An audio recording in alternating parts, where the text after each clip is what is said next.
Bonjour à tous, aujourd'hui analyse de ABC Arbitrage, entreprise de gestion de fonds et de trading, que beaucoup apprécient pour son dividende. Mais avant toute chose, je ne suis pas conseiller financier, ceci n'est qu'une présentation d'entreprise et non un conseil en investissement. Certain wiring that's very useful. I am better! Ça m'excite! J'ai les tétons qui pointent! Oh! I'm talking about this.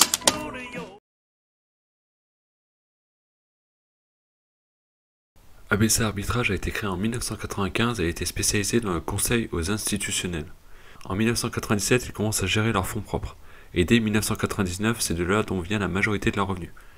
En 2004, ils se lancent dans la gestion d'actifs pour compte de tiers. En 2006, ils mettent en place un programme d'intéressement pour favoriser la convergence des intérêts entre les salariés et les actionnaires. En 2009, la société a dépassé ses objectifs de résultats sur la période 2006-2009 avec 106 millions d'euros en 3 ans. En 2013, ils lancent un plan pour se développer à l'international. En 2017, ils développent des stratégies pour leur permettre de performer même dans des marchés moins volatiles. En 2020, ils lancent un plan pour développer la gestion pour compte de tiers.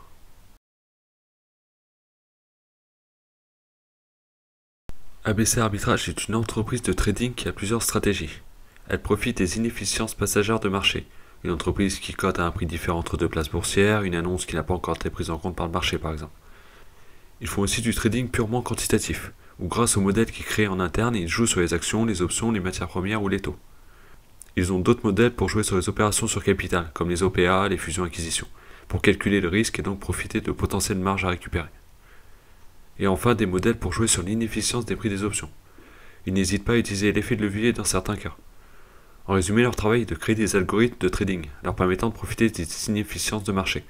50% du personnel travaille à la programmation de ces programmes de trading.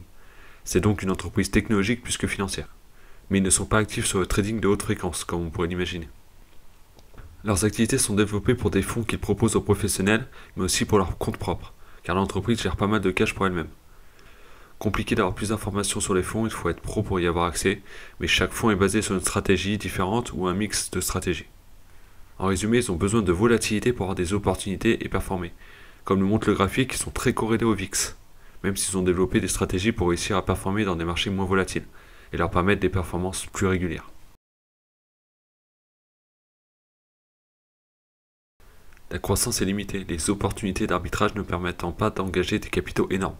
Ils préfèrent donc croître très peu pour garder une bonne rentabilité de leurs capitaux engagés, d'où la redistribution importante de presque 100% des bénéfices sur les 20 dernières années.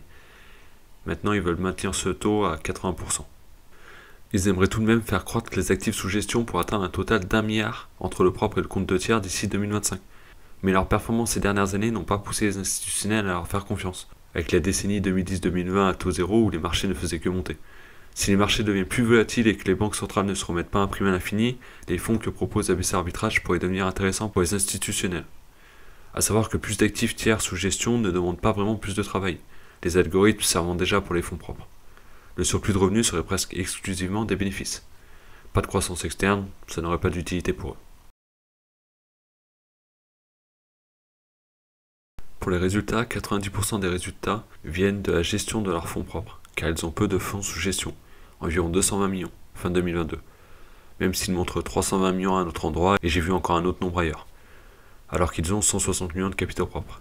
Ils prennent 1,5% de frais plus 20% de frais de surperformance au-dessus des taux monétaires plus 1%, ce qui donne peu de frais, entre 4 et 6 millions par an sur un chiffre d'affaires de 40 à 60 millions. C'est donc environ 10%. Au niveau chiffre d'affaires, vous avez deux lignes, gain net sur instruments financiers et commission de gestion, mais c'est plus une norme comptable qu'autre chose. Avant, c'était compté différemment comme vous pouvez le voir sur 2021. ABC Arbitrage est la holding de cash dans la société Quartis, qui gère les différents fonds, mais ça a peu d'importance pour nous. Niveau charges, il y a des charges qu'on pourrait dire fixes, les charges externes qui prennent en compte les coûts liés aux connexions de places boursières, au réseau, les locaux, ce genre de choses.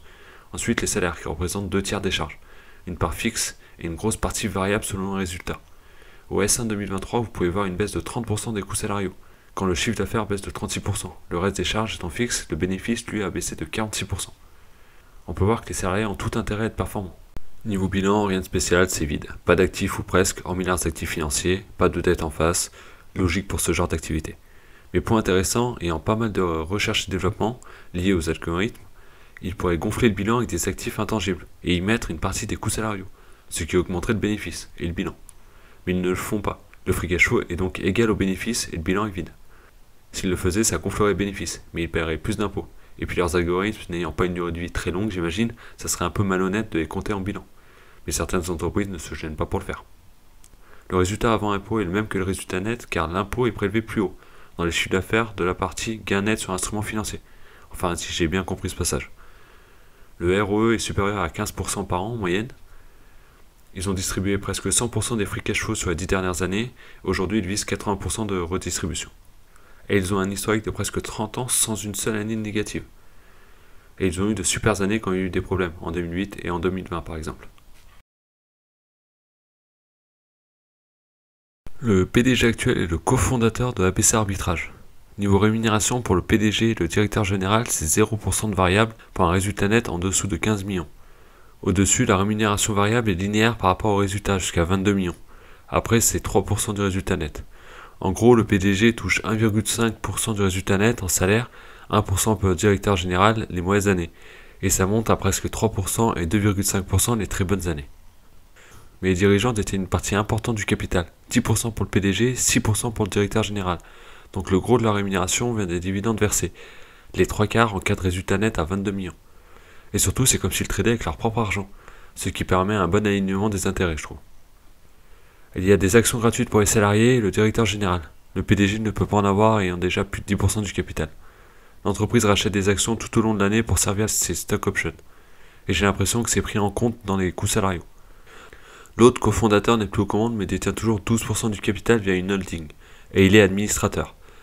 Il n'y a pas de convention réglementée.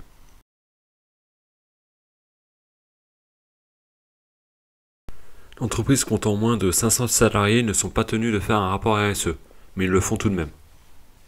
Intéressant pour voir l'ancienneté des salariés. 46% d'entre eux ont plus de 6 ans d'ancienneté, le turnover moyen de 12%, et le taux d'absentéisme inférieur à 1%. C'est très rare, et 3/4 des absences sont de courte durée. Plutôt bon signe sur l'ambiance. Il y a quand même des départs, mais ça reste un secteur où les talents sont recherchés, et même si ABC Arbitrage a mis en place une politique de rémunération liée aux résultats, certains salariés doivent recevoir de bonnes offres de grands fonds, je pense. Sinon, vous serez heureux d'apprendre qu'ils ont consommé 11 217 capsules de café qui ont été recyclées et que les gobelets sont en matière biodégradable, mais utilisés rarement, 2250 en 2022, car des tasses ont été fournies à tous les salariés ainsi que des gourdes pour éviter les bouteilles en plastique, seulement 900 en 2022.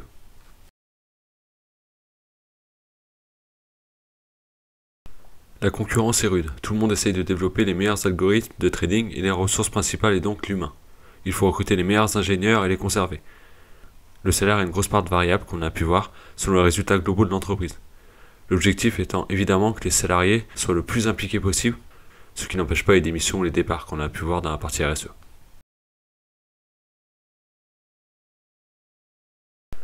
Le dividende prévu est de 80% des bénéfices. Il y a un objectif de 1,30€ par action entre 2023 et 2025, 43 centimes par an. Mais avec les résultats 2023 en dessous des attentes, il est fort probable que le dividende soit plus faible, pour ne pas toucher aux capitaux propres qui sont l'outil de travail de l'entreprise. À surveiller donc, tout en se disant bien qu'une baisse du dividende serait temporaire, mais obligatoire pour la survie de l'entreprise à long terme. Et à savoir qu'il distribue un dividende trimestriel, chose que beaucoup apprécient. L'entreprise a été créée en 1995, mais elle est cotée depuis 2003 sur le compartiment B d'Euronext Paris, même si elle a été introduite en bourse plus tôt. Si on regarde le graphique, elle était à 2,15€ en 2003. En la conservant, vous n'auriez donc fait que x2. Eux prennent une hypothèse que vous auriez acheté en 2007 à 3,60€. Vous avez fait peu avec le cours de bourse, leur exemple n'est pas à jour, par contre vous avez reçu 7,80€ de dividendes. Pour le cours de bourse, sur presque 20 ans, ça oscille entre 4 et 8€ en gros. Là, elle vient de casser un support très long terme, zone qu'elle avait touchée en 2008 et 2013. À voir comment le cours réagit. C'est une valeur de rendement. En sachant qu'il distribue 80% des bénéfices, le PR que vous payerez dictera votre rentabilité. Je pense qu'elle pourrait se payer 12 fois les bénéfices, qui est aussi son PER historique, ce qui donne une renta de 8,3% pour 6,7% de dividendes, en sachant que la croissance sera faible. Si les taux ne reviennent pas à zéro, le marché demandera une prime de risque pour ce genre de valeur de rendement.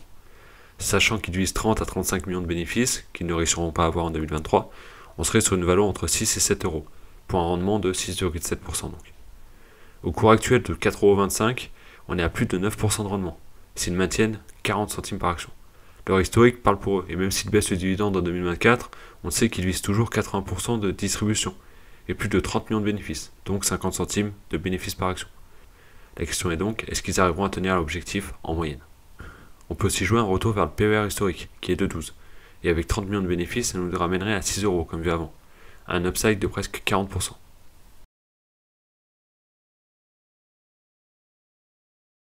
En résumé, ABC Arbitrage est une boîte tech qui fait du trading. Il n'y a rien de concret à analyser chez eux, on peut seulement regarder leurs passifs et se demander s'ils arriveront toujours à avoir ce genre de performance à l'avenir. Vous devez avoir confiance au management à 100%, car ce sont eux qui gèrent les équipes, et dans ce domaine c'est ultra important. On a pu voir avec le taux d'absentéisme que l'ambiance devait être pas mal, mais il y a quand même un turnover de 12% par an. À vrai dire, je ne sais pas si c'est important dans le secteur, mais n'étant que 100, s'il y a plusieurs démissions dans un segment d'activité particulier, ça peut tout chambouler.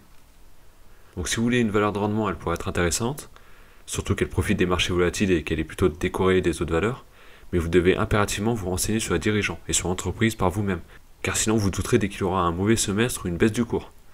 C'est une valeur particulière à ne pas mettre dans le portefeuille de n'importe qui.